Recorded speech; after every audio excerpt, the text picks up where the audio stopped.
भुट्टो साहब के दौर में शराब पर पाबंदी थी। ज़ियाउल हक साहब ने मज़ीद पाबंदी लगा दी। सादत हसन मंटो को मैंने ख़त में उन हालात की तफसील लिखी। मंटो का जवाब आया। मंटो को ख़त मैंने सदर ज़ियाउल हक के दौर में लिखा था। अनवर, ज़मीन पर तुमसे मुलाकात नहीं हुई, मगर तुम्हारा ख़त पढ़कर यूँ लगता है कि हमारी सदियों से जान पहचान है। गालिब को जितना तुम चाहते हो उतना ही मैं चाहता हूँ। हिंदुस्तान में जो फिल्म मिर्ज़ा गालिब बनी थी वो कहानी मैंने लिखी थी। सुरैया मुझे पसंद थी, मगर मुझे मालूम नहीं था भारत भूषण मिर्ज़ा गालिब का किरदार अदा करेंगे। तुम्हें पाकिस्तान से मोहब्बत है, मुझे भी पाकिस्तान से मोहब्बत थी। पार्टीशन के बाद इस्मत चुगताई ने मुझसे कहा, आप पाकिस्तान जाकर क्या करेंगे? मैंने कहा, इस्मत, वहाँ हम ही हम होंगे। मगर मैं पाकिस्तान बनने के 8 साल बाद दुनिया छोड़ आया। उम्र क्या थी मेरी? 43 बरस। मुख्तलिफ अफसाने लिखने पर मुझे कई दफ़ा जेल हुई। जब भी कभी मैंने माकूल अफसाना लिखा, मुझे जेल जाना पड़ा। तुमने अपने ख़त में लिखा है, ज़ियाउल हक साहब ने शराब पर मज़ीद पाबंदी आयद कर दी है। पाकिस्तान में अगर 2 लाख इंसान शराब पीते थे तो देखना पाबंदी लगने के बाद 2 करोड़ इंसान शराब पिएंगे।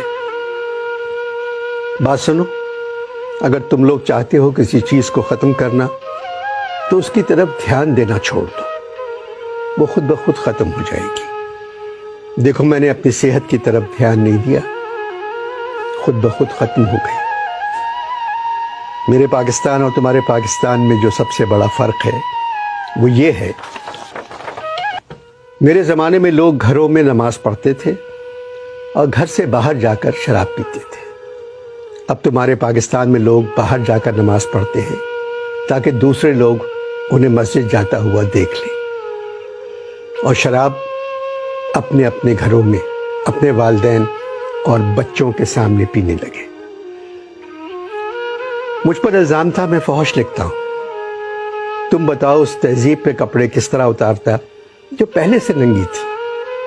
मैं माशरे में बिखरी हुई गलाज़त पर सफ़ेदी करने के बजाय गलाज़त को देखता था और लिख देता था। इन लोगों ने एक मोहल्ले में लोगों के जाने पर पाबंदी लगाई।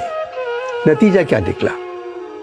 वो मोहल्ला तो खाली हो गया, मगर लाहौर में बड़ी बड़ी सोसाइटियां मोहल्ला बन गई।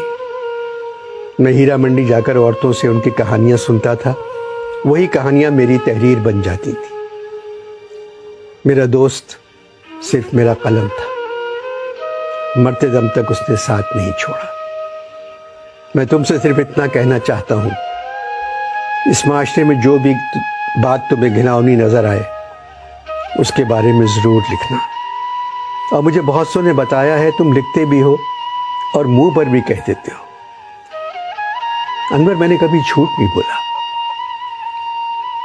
तुम्हारे यहां कोई सच नहीं बोलता। तवाइफों से मेरी दोस्ती सिर्फ इसलिए थी कि वो सच बोलती थी, जो कुछ उन पे गुजरती थी वो बयान कर देती थी। मुझे अपने किरदारों से हमेशा मोहब्बत रही और तुम्हारे मुल्क में बसने वाले जाहिलों को नफरत, जबकि अक्सर उन जाहिलों से मेरी मुलाकात उसी मोहल्ले में होती थी। तुमने लिखा है, मैं उर्दू अदब का सबसे बड़ा अफसाना निगार हूं। मुझे सिर्फ एक बात की खुशी है, जिस दिन मेरा इंतकाल हुआ उस दिन ताज़ियत करने वालों का हुजूम मेरे घर पे नहीं था। यही सच्चे और बड़े अदीब की पहचान है। सच पर मरने वाला तुम्हारा मंटो।